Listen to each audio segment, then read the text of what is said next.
America Looks Abroad, presented at this hour on Sunday afternoon by the officers and staff members of the Foreign Policy Association.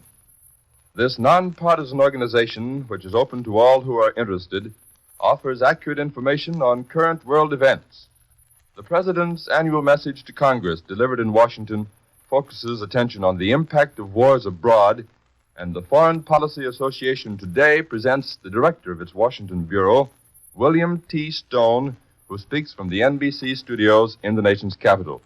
Mr. Stone. Good afternoon. Washington was a center of world interest this week as millions of Americans and peoples of many warring and neutral nations sought to discover in President Roosevelt's message to Congress the role which the United States will play in the critical times which lie ahead. Last week, the President's message was read almost as closely in London and Paris, in Rome and Tokyo, as it was in New York and San Francisco. It was broadcast on long and short waves and translated in 5 languages. If it could not be heard by the man on the street in Berlin or Moscow, it was nevertheless read and studied even there by diplomats and political commissars. For what the President had to report on the State of the Union could not be divorced from the state of the world. Mr. Roosevelt had much to say about the state of the world and our own relation to what is happening abroad. His message was first and foremost a report on foreign affairs. It was more restrained, less provocative, less specific than his message a year ago. Last year, you remember, he called for methods short of war, but stronger and more effective than mere words to bring home to aggressor governments the aggregate sentiments of our own people. That was 9 weeks before Germany's occupation of Czechoslovakia and 9 months before the outbreak of hostilities in Europe. Last week, with Europe at war, the President spoke in a subdued but serious tone. He voiced the hope of the vast majority of his fellow citizens that the United States will not become involved in military participation. But he did not retreat from the stand he took a year ago. He flatly rejected the idea that we can escape the shock of war by pretending, like ostriches, that what is happening abroad is none of our business.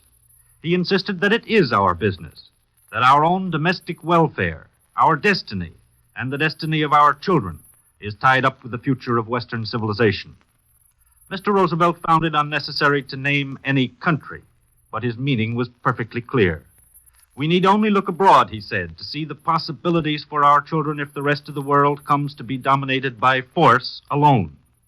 We must look ahead and see the effect on our future generations if world trade is controlled by any nation or group of nations which sets up that control through military force. To Congress, the President made only 2 specific requests. First, increased appropriations for national defense. Second, renewal of Secretary Hull's trade agreements program as an indispensable part of the foundation for any stable and enduring peace. Mr. Roosevelt did not try to define the terms of such a peace.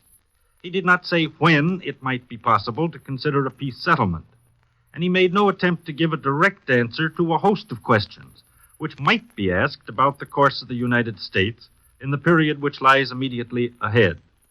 Some of these questions, however, have been raised by recent events, both at home and abroad.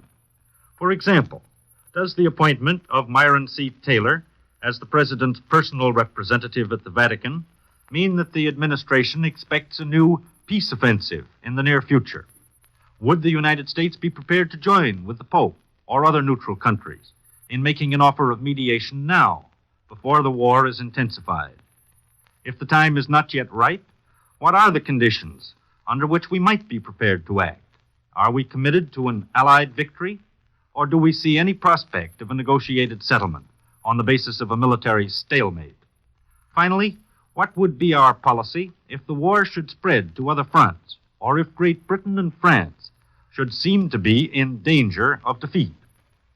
While Mr. Roosevelt does not answer these questions directly, he gives a clear indication of his own outlook and the present attitude of the administration.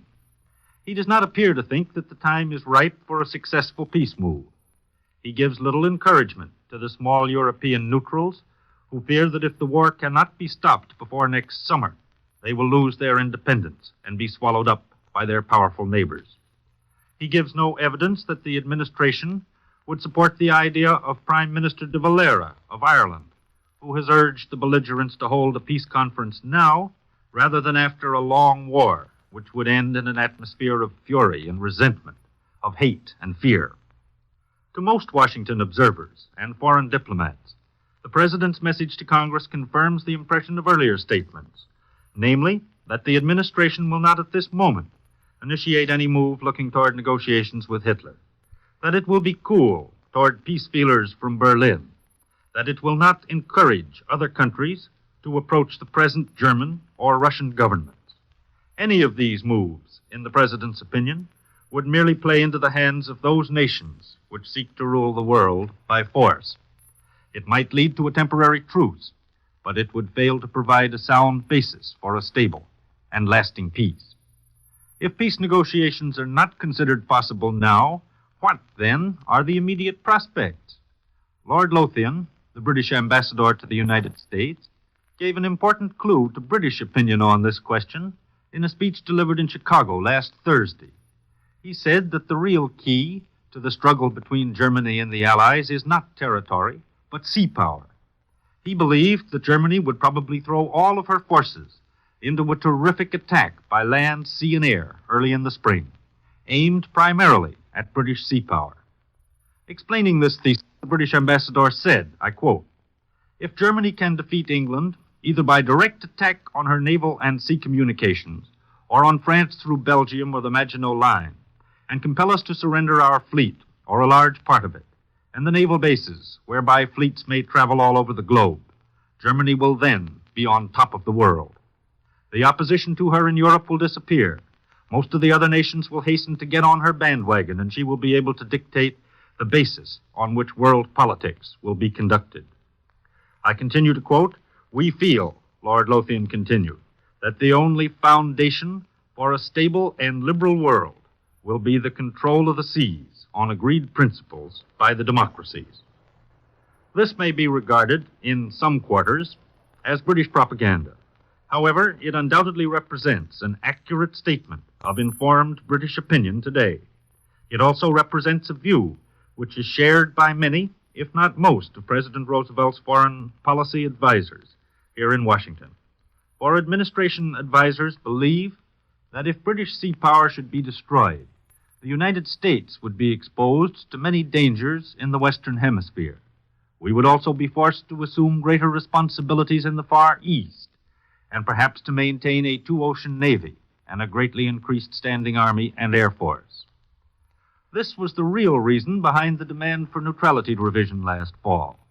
To avoid these threatened dangers and to protect our own interests, the President believes that we must support the Allies by all measures short of sending American armies to Europe or the Far East. But if the Allies should really appear to be in danger of defeat, the logic of this thesis would compel us to reconsider our position. Under such conditions, we would have to ask ourselves whether even military intervention would not be necessary. For the moment, this is an academic question, as there seems little prospect of an early German victory or an overwhelming Allied defeat. But the future of this war is unpredictable, and the question may someday demand an answer. That is why a few voices in Washington are still asking whether we should not hold the door open, more widely than we have, for a negotiated peace settlement. A peace conference, they argue, might be possible if moderate forces in Germany were given a chance to organize an effective opposition to Hitler and the Nazi regime. As a result of the Soviet-German pact, some observers find a growing revulsion among the masses of people in all countries, including Germany, against the extremes of both Nazism and communism, and a growing desire for a moderate, rational peace which might pave the way for a revival of democracy. But these trends are still nebulous. In considering our own course in world affairs, it is important to remember that Congress, as well as the President, has a share in American foreign policy. While the President has wide powers under the Constitution, Congress makes the laws and grants the appropriations under which the conduct of foreign relations is carried out by the executive. For several years, Congress has acted as a brake on the executive branch of the government. Last summer, Before the outbreak of war, Congress refused to amend the Neutrality Act. In November, it lifted the arms embargo but insisted at the same time on mandatory cash and carry provisions designed to insulate us against some of the shocks of war. There were many in Congress who did not accept Mr. Roosevelt's thesis that our interests were directly linked with those of Great Britain and France, and who still sought to impose a brake on the president. It remains to be seen whether congressional minds have been changed by the Soviet invasion of Finland and the course of the war in Europe.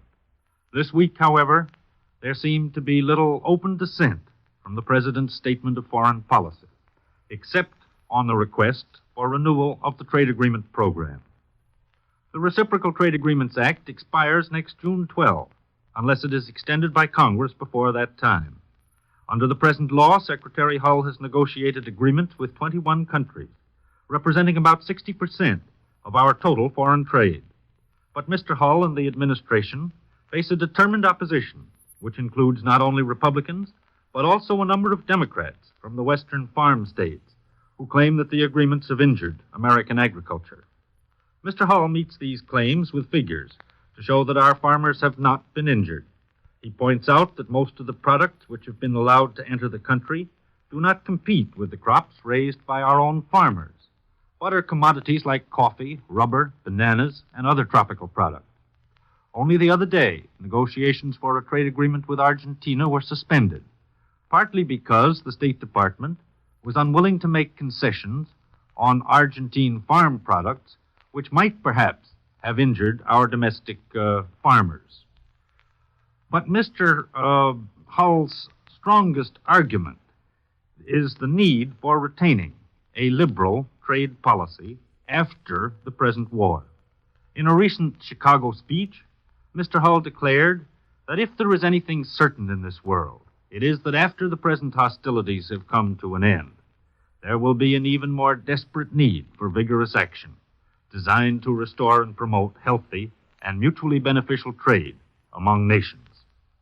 On national defense, the second definite request made by Mr. Roosevelt, Congress has already shown its readiness to appropriate such additional funds as may be necessary for adequate defense. But the question Congress will have to determine is what constitutes adequate defense. The budget estimate sent to Congress by Mr. Roosevelt on Thursday called for a staggering total of $2,248 million for the Army and Navy, an increase of about $460 million over the total voted by Congress last year. This new budget is to be divided into two parts, one classed as regular, the other emergency. The first is described as covering the normal defense preparations, while the latter covers increases in the Army and Navy begun last September because of the European war. Whether or not these funds are adequate depends on the answer which Congress gives to the larger question of national policy. If our foreign policy is limited to defense of our territory in the Western Hemisphere, then they are probably more than adequate. But if our policy is to call for armed intervention in Europe or the Far East, then they are probably not adequate. President Roosevelt did not mention American policy in the Far East, but some in Congress believe that Asia may be perhaps more important than Europe in the days which lie ahead, for it is there that we are seeking to maintain rights and interests which have been challenged by Japan's new order in Asia, and where our Navy has long served as an instrument of national policy. You have been listening to Mr. William T. Stone, Vice President of the Foreign Policy Association and Director of its Washington Bureau, speaking in the America Looks Abroad series from the NBC studios in Washington. In the world of today, foreign affairs are your affairs. If you are interested in knowing the facts behind the headlines, send for a free copy of the weekly bulletin written by the people you hear on this program and carrying a special article by Mr. Stone. Address your letter or postcard to the Foreign Policy Association at 8 West 40th Street, New York City. Tune in to this station next Sunday at 3:15 to hear another speaker in the America Looks Abroad series. This is the National Broadcasting Company.